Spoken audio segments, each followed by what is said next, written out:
Chapter 20. Crazy out of his mind. Wade was aware he didn't know much about emotions, but he did remember the first time he fell in love. He'd been confused and terrified as a demented bear. No one wanted to be around him. Wade hadn't even understood what the emotion was. He'd never felt anything so pure and light before, and it sat oddly within him. For him, love came wrapped in hurt, anger, and pain. Without those, Wade hadn't known what to call it. Crazy, out of his mind, and out of control, is how he felt. The restraint that took so much to hang on to was gone, and he'd found himself doing stupid things, good and bad, to please the woman holding his affection. It had deeply frightened Wade. He imagined Dylan was going through this now, and he pitied his little brother. Wade saw this coming for a while. From the moment the world changed, from the moment the girl Dylan dragged him to town for a peek, it showed up on the side of the road. Once that girl climbed in the big, red truck, she wasn't going anywhere. Wade knew it. Dylan couldn't let her. The two of them pushed and pulled, toward and away from each other ever since. With Dylan as confused as Wade had been. Wade pushed aside a low tree branch and started through the tree line, shaking his head. The difference was Dylan had found himself a good woman. Maybe when people came from a background like theirs, this love thing came over a person worse. He didn't know, but what he did know was that he needed to talk with his brother. Wade followed Dylan's trail. Even though he wasn't as skilled at tracking as Dylan was, he got by. And Dylan wasn't hiding his tracks today. He found his brother sitting on a large, old log, picking at his crossbow. Dylan lifted his head and stared at him. "Hey brother." Wade greeted him, scraping his foot against the forest floor. It was a bit awkward now he stood face to face with Dylan. "I just came out here to see how you were doing." "Yeah, I heard you coming since you hit the tree line." Wade scoffed. He looked back the way he'd come, hoping that wasn't actually the case, though he wouldn't have been surprised if it was. He cleared his throat and repeated, "Well, I just thought I'd see how you're doing, is all." Dylan snapped his answer. "I know what you came out here for, and I ain't hearing it." "Okay, sure.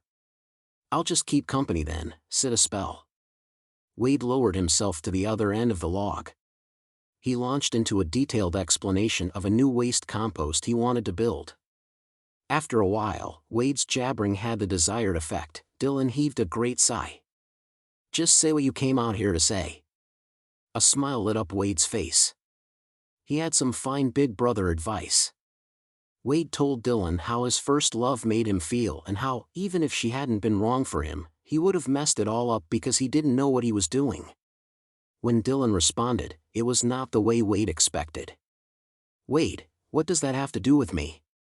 Dylan waved his hand, dismissing the story. Wade sat back. "'Cause, you got feelings for that girl. She's got you all confused and riled up." Dylan scoffed. "I ain't confused. I care about her, same as you do. Same as I do for Jessie." Dylan shook his head. "That's not the part I'm riled up about. And she ain't a girl to be trifled with, it'd mess up the whole family." Wade threw his head back, laughing. "You think you're feeling this bad because of a lack of birds and bees action? Oh no, D, you know better than that. You're in love with that girl." Dylan turned away. "Even if I were, it wouldn't matter. It's like you said way back in the beginning, she ain't for me." Wade ran a hand over his chin. "If that was true then, it ain't now. Everything's changed. If you want that girl and she wants you, then it seems to reason, she's for you." "Thought you heard that fight." Rude, moronic brute still rang through Dylan's mind. "Didn't you hear her? She don't want me. We talking about the same girl here, bro? Since when did a little name-calling get you down?" Wade chuckled. "Maybe she was just trying out a little love talk on you."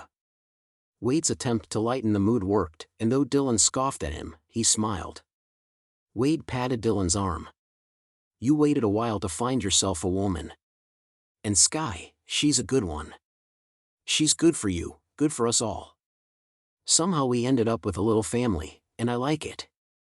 This is the best we've ever had it. Wade stared at Dylan. I know this must be hitting you pretty hard. It seems strange and almost wrong, but it ain't. She and that boy are one of the few rights we've had. Don't blow this. We need her. Dylan gave his brother a long look before getting up and walking deeper into the trees, heading for his forest sanctuary. Dylan knew Wade was right about one thing. This was the best they've had it, maybe that's why he was afraid to face what he felt and try for more. But he and Sky needed to do something. Friends wasn't working, it wasn't working at all. So that meant Sky leaving. Which made her angry, and he rejected as soon as he suggested it or.